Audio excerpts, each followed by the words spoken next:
Imagine you're walking through the world, and the sky blackens around you. You start hearing voices scream in the distance. That's when you know a zone-wide event's coming. You better get some friends, you better get some people you don't even know, and you better be prepared for this.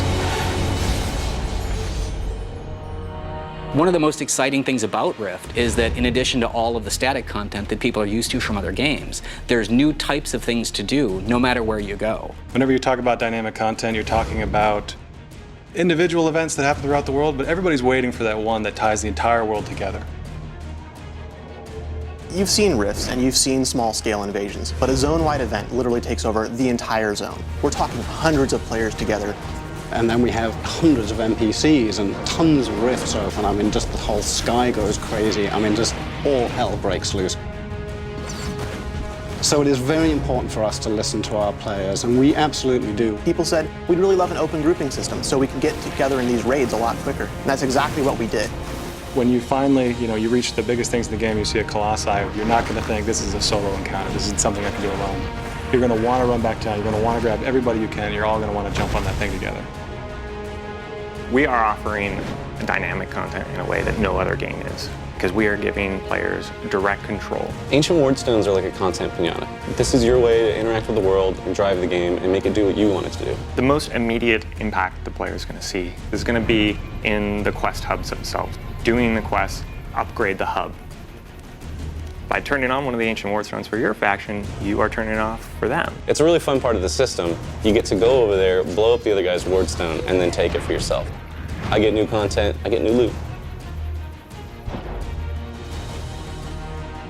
You've hit cap, you've done tons of rifts, you've seen the mechanics of them evolve over time, you've fought back 1,000 invasions and killed every foothold you can see on the map. So what do you do now?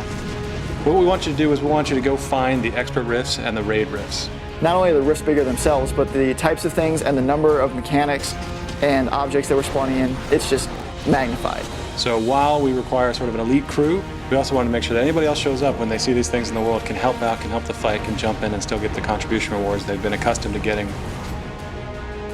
Our reward system is based on performance, it's based on effort, it's a forgiving system meant to reward you for playing, but not to punish you for being outside of the radius when the event completes or dying because you're the first in to try to tank and nobody's healing you. The best reward you get out of our dynamic content is the planar focus. And this is essentially an item which has a number of slots associated with it, and you're going to be able to get essences from doing planar content. They can power up abilities you already have or give you new abilities. We wanted to put that middle M back into MMO. We're making a AAA MMO here, and we're doing things that nobody else is doing. It's not the world playing itself, it's not interactions between various systems, it's you. So when you take all these new types of things to do, and you put them all together, that's when you know.